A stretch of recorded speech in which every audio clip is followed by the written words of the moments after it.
And today's message is simply that. We looked at 2 weeks ago of lowering your anchor. This last week we looked at setting sail, and we talked about the different places that we want to go. Today is going to be talking, though, all hands on deck.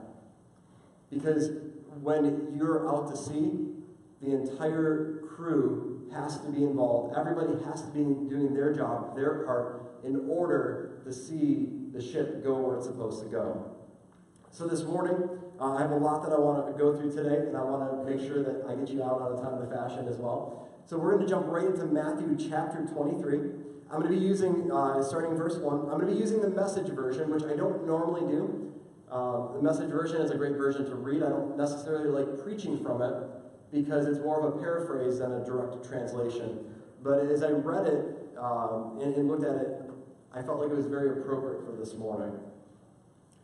Now Jesus turned to address his disciples along with a crowd that had gathered with them. The religion scholars and Pharisees are competent teachers in God's law. You won't go wrong in following their teachings on Moses, but be careful about following them. They talk a good line, but they don't live it.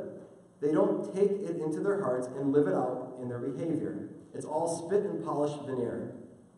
Instead of giving you God's law as food and drink by which you can banquet on God, they package it in bundles of rules, loading you down like pack animals. They seem to take pleasure in watching you stagger under these loads and wouldn't think of lifting a finger to help. Their lives are perpetual fashion shows, embroidered prayer shawls one day and flowery prayers the next. They love to sit at the head table at church dinners, basking in the most prominent positions, preening in the radiance of public flattery, receiving honorary degrees, and getting called doctor and reverend. Don't let people do that to you. Put you on a pedestal like that. You all have a single teacher, and you are all classmates. Don't set people up as experts over your life, letting them tell you what to do. Save that authority for God. Let him tell you what to do. No one else should carry the title of Father.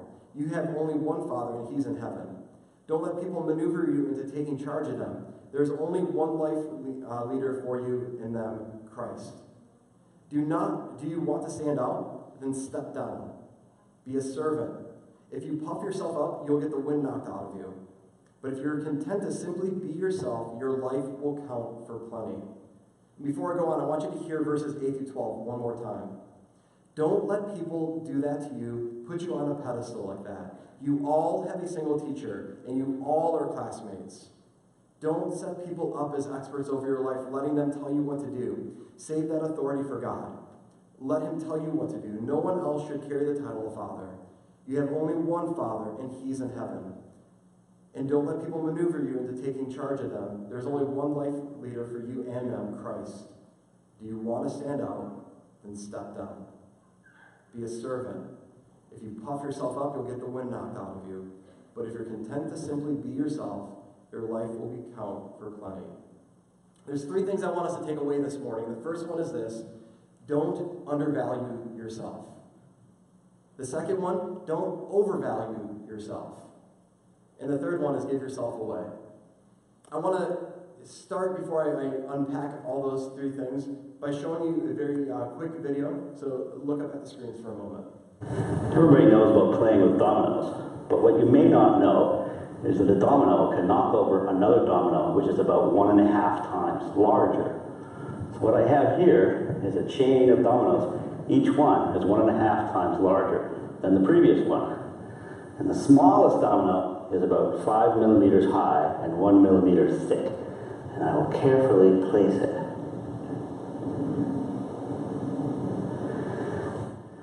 And there are 13 dominoes. And the largest domino, it weighs about 100 pounds and is more than 1 meter tall.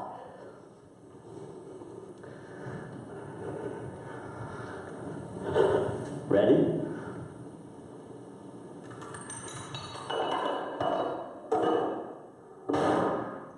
Boom.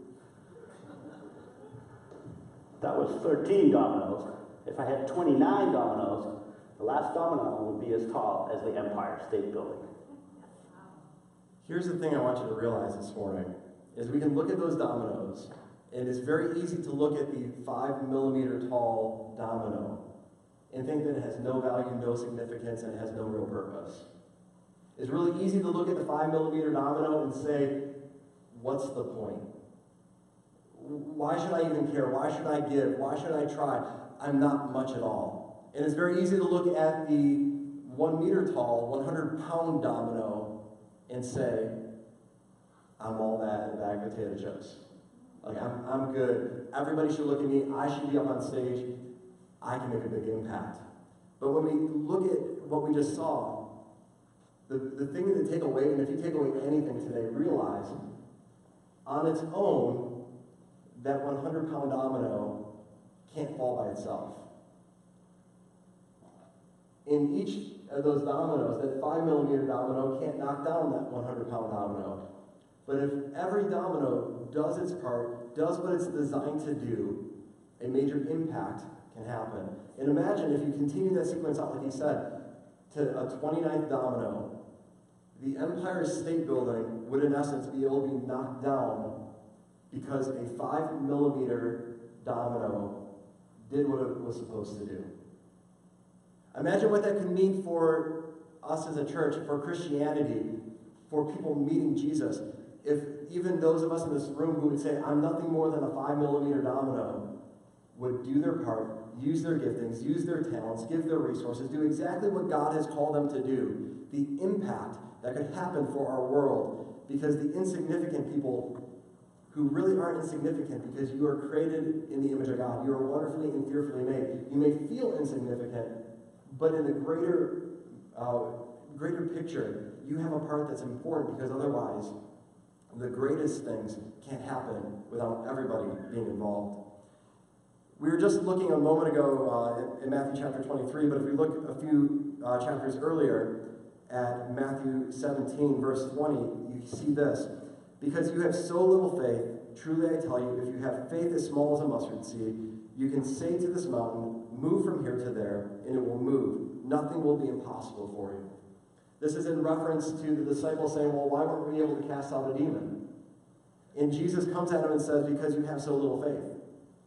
Before I showed you that video, if you had never seen any context like that before, that a small domino can knock over one that's 1.5 times its size, it'd be easy to say, can a 5mm domino be responsible for knocking over a 1 meter tall, 100-pound domino? It'd be very easy to say no. And I would look at you and say, oh, you have little faith. A small domino can knock over a large domino in a sequence. It's the same kind of way when we look at this passage, and Jesus says that if you have faith as small as a mustard seed, which if you've ever seen a mustard seed, it's super small. Something very, very small has the ability to do something great in God's kingdom. A small little domino, an insignificant domino, has the ability to start off a sequence that can change somebody's destiny, someone's family's destiny, can change a community, because we're willing and able to say, I want to give it my all. I'm willing to make changes to myself. I'm willing to move from here to move to there. Whatever God tells me to do, I'm willing to do so that his kingdom can be made famous. Faith is belief and trust and loyalty to God.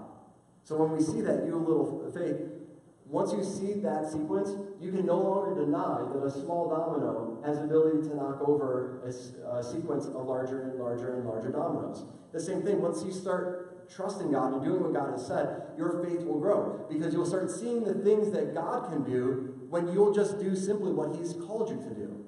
When you get in the game, when you are a part of putting all hands on deck, you're involved in the process, your faith will grow, because you can see that God can do greater things through you than you can ever do on your own.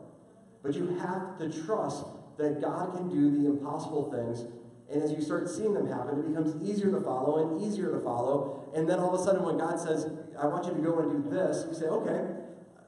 We look at the example of David. He's willing to go after Goliath simply because he knows that God was with me this time, and God was with me this time, and God was with me this time. So a giant? Sure. And then he walks and he takes 5 smooth stones to go after Goliath, and he only uses 1 stone. What was the purpose of the other stones? Goliath had 4 brothers. David went into battle saying, you know what? I'm going to take down Goliath, and if I got to take down his other brothers right now as well, then bring them on. He trusted the fact that God would allow him to do what he was called to do, even though the rest of the Israelites were terrified about So I would challenge you this morning that even if you feel timid or fearful, that God is calling you to do something great, and you say, I don't know if I can do that. That God is calling you to join in some sort of ministry that you've never considered or never thought about before. That if God is calling you to give and you've never given before, if God is calling you to tithe and you've never taken it to that step before. 2 Timothy 1:7 says, for God has not given us the spirit of fear, but of power and of love and of a sound mind. If God is capable of creating everything, why don't we trust him with everything? We believe the fact that God created the universe, but we don't trust him with our small little corner of it. That if we're willing to say, God, you can have everything and do everything, and I'm going to trust that you're going to come through for me, that I can go and I can tell my friend about Jesus. Because I know what you've done in my life. I know how you've transformed my life. I know how you can make an impact in my life and in my family's life, and I want you to do that for my friend. But we're worried, what will they think about me? I'd be much more worried about getting to heaven and realizing that that friend's not there and I hadn't had an opportunity to tell them. You may be the only person that ever gets to tell them about Jesus. And if you don't take that opportunity, they may never know. And if they don't know, how can they repent? If they can't repent, how can they go to heaven? It's on us to say, you know what? I'm not going to undervalue myself. I may feel like I'm not good enough. I may feel like I'm not great enough. I may feel like I'm a complete failure. But a 5mm domino in sequence can take down the Empire State Building. Who are we to say that God can't use us to do something similar if we'll simply do what God has called us to do? The second point this morning is don't overvalue yourself. This is the flip of that, because we look at the Pharisees and the scholars, that Jesus basically says, yes, they have a lot of knowledge. Yes, you can learn a lot of things from them, but don't act like them.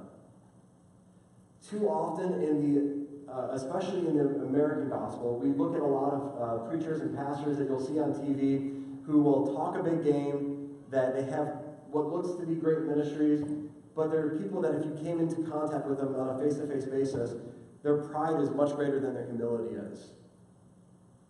And here's the thing is, you can think that you're that massive domino and that nothing can push you over. And then look at everything I've accomplished. No pastor, no preacher standing on the stage is perfect.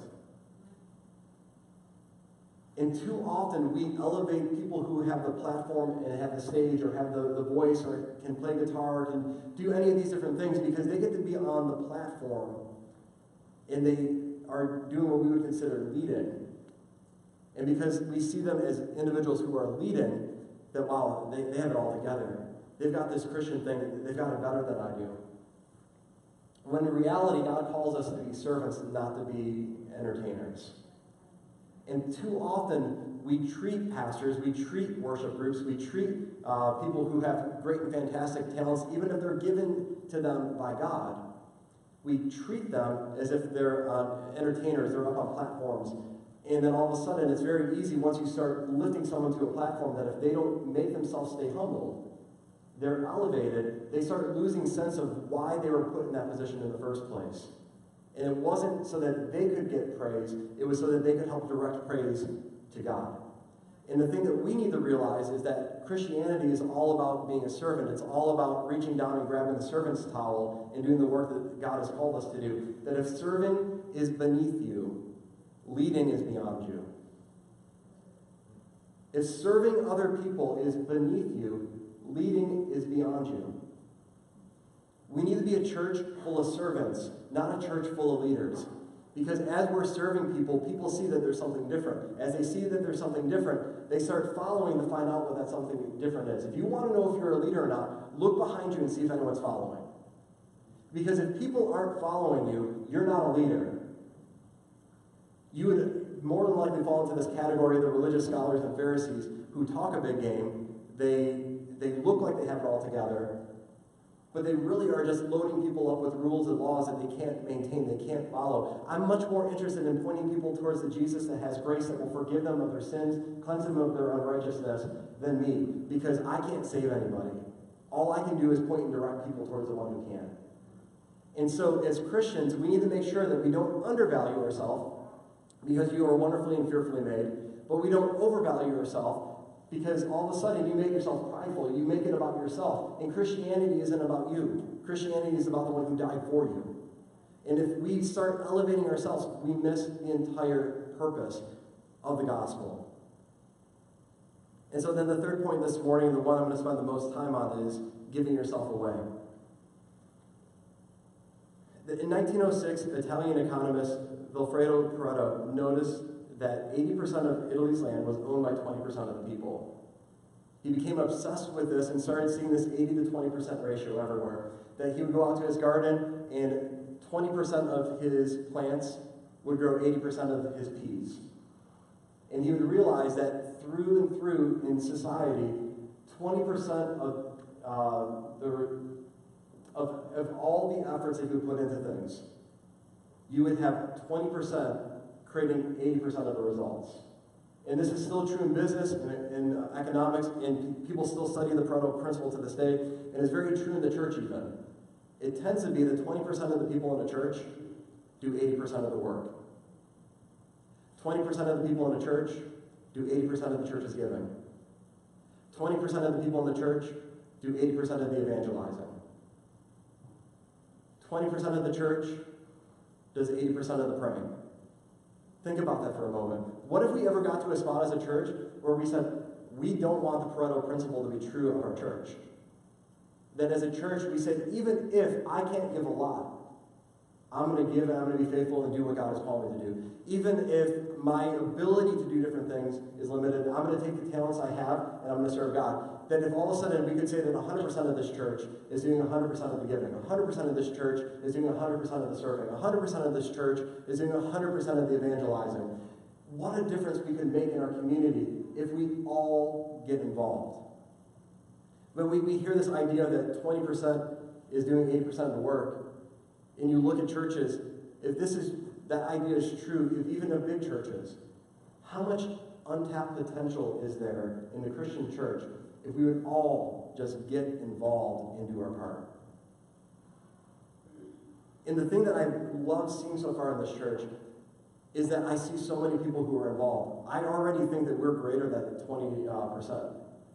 There's so many people who are involved. There's so many people who love Jesus in here. There's so many people that have asked, what can we do to pray for you? How can we help you? How can we serve you? I want to be a church, though. I want to blow past 20%, 30%, 40%. Imagine if we could be 100% participation, helping people live a life anchored to Jesus. And then as that grows and new people come in, then all of a sudden we say, hey, you can't sit on the sidelines either. You need to get involved. You need to join. You need to help. And then all of a sudden, the Christian church in this community is something to be reckoned with. And all of a sudden, St. Clair Shores, imagine if St. Clair Shores could be known in the state of Michigan is that city over there that's all Christian. Like everybody in that city, they're Christian. Everybody in that city, they're following after Jesus. And everybody in St. Clair Shores, if the rapture were to happen, could all go to heaven. Because we were willing to say, we're all in, all hands on deck. We're all going after Jesus as fast as we can, as hard as we can, because everybody's got to know this truth that we have. When it comes to a product that we like, when it comes to a restaurant that we like, we think nothing to going on the social media, going on Yelp, going on Google and reviewing and saying, we love this place, or we dislike this place. But when it comes to Christianity, how quick are we to say, let me tell you about Jesus, he's awesome. Let me tell you about the place that I plan on going and spending eternity with. And reviewing heaven in the way that we would review our favorite restaurants on the street. If we were to treat everything we do just like we treat our Christianity, nobody would go anywhere. But if we treat Christianity like the way we review products, we review restaurants, we share about our friends, we share about life experiences, what a difference we could make in this world. And so, as a church, it's some of just the different things I shared last week. The fact of seeing our church grow, we all have to be involved. The beautiful thing is when I was able to announce earlier that we're going to fix the kitchen sink this week and fix the bathrooms, and we're going to make improvements in here. There's so many improvements that I want to make in this building, and we're able to do the ones we've done so far because there's people in this church who faithfully give. And even last week, we had someone who gave a very special offering that was able to help fund a lot of the stuff and move it up higher on the list. I believe that if we're all in this together, we can make this place look amazing so that when people walk in, there's no preconceived notion in their mind of, wow, that corner, that wall really needs to be repainted, or that ceiling tile needs to be replaced, or I walk in the bathroom and I can't use the bathroom. When all of a sudden, if we start saying we're all in this together, we're all giving so that this church can impact this community. We're all serving so that this church can impact this community. That we want to make a difference together.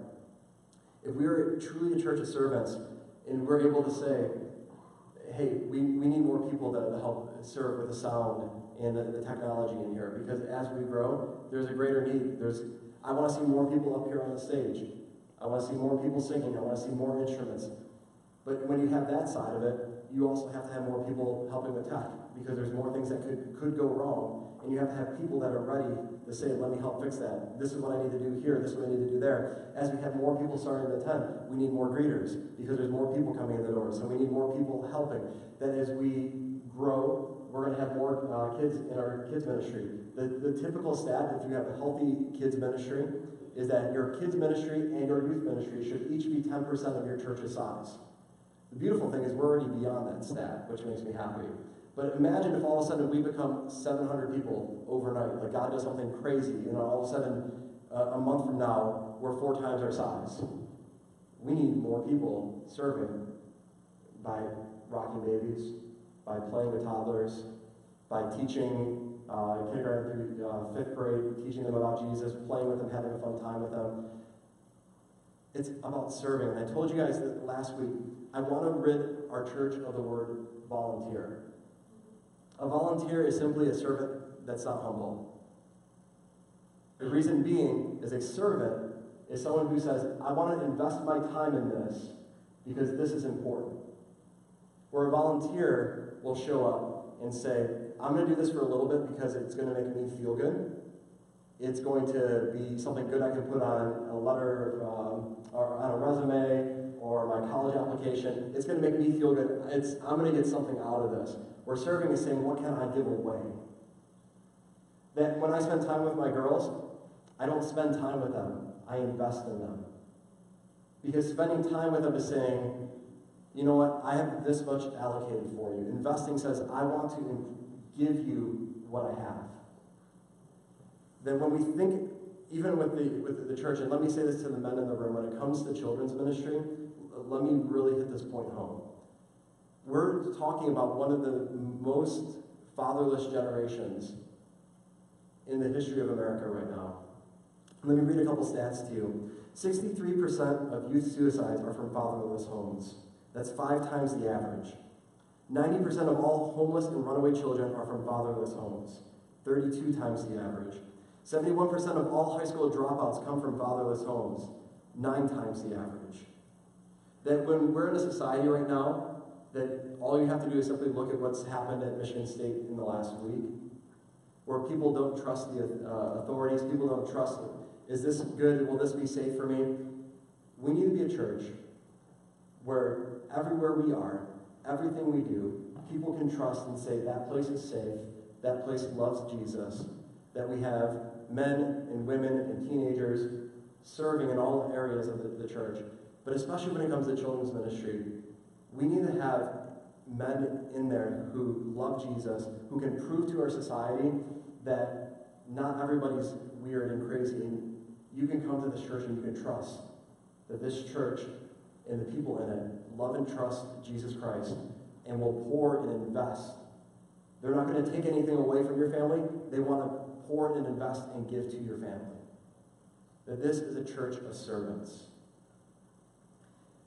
If Chris May can come up here, Chris is going to help me with an illustration. And also if I can have the worship team come up here as well. Because we're going to get ready for closing pretty quickly. Chris is going to help me with an illustration. He has no idea what's about to happen, which is the way I want it. So Chris, I have a nice chair here for you. I'm going to put it right here in the center.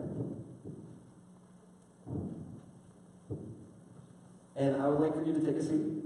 Oh boy. He really has no clue what's coming. And I want you to take your shoes and socks off.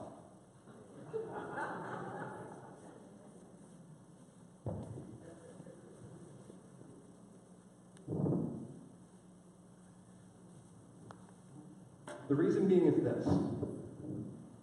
I want you as a church to see that I'm not someone who's going to stand on the stage and tell you to do one thing and not do the very thing that I'm telling you to do. If we need to be a church that's servants, we need to be willing to step aside and say, I don't care about the platform, I don't care about the spotlight, I don't care about people seeing who I am, but that I'll pick up the servant towel and just like Jesus, come alongside and wash the feet of people who need to know who Jesus is. And so, Chris, you have no idea what was happening this morning. Correct. This morning, Chris, I want you to know that for you and for your family, I'm here to serve your family. That whatever happens in your family, whether good, bad, I'm here for you. And that just as Jesus would say to his disciples, that I love you, I care about you, go and make more disciples. And I'm going to serve you before you go out. It's the same way for me to you. I'm here to serve you.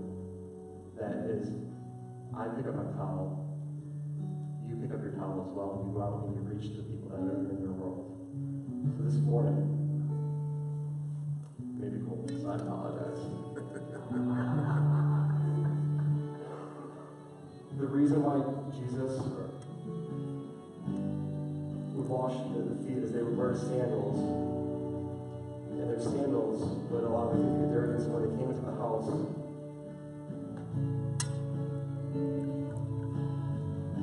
it was a way of saying that I see you, I care about you,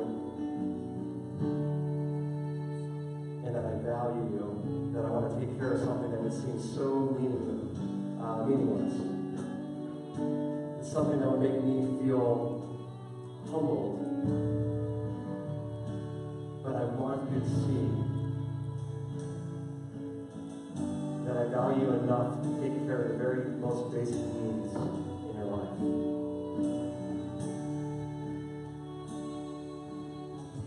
There's a part of that night where they did communion and said that he was going away, that he would wash the feet as part of it and say, that's all about serving. And so this morning, I say the same thing to you. Just that I wash your feet and say, I'm here to serve you. It's your call to go out and serve others. In church, I say the same thing to all of you. If you're not willing to lower your position and make other people higher and other people more important in your life, you're always going to miss out on Christianity. Because Christianity is about lowering yourself so that Jesus can be made famous. And we need to do that very thing in our community. Is say, Jesus matters more than my reputation. He matters more than what people think about me. He matters more than the job that I may have. He matters more than the money that I may have. Jesus matters the most.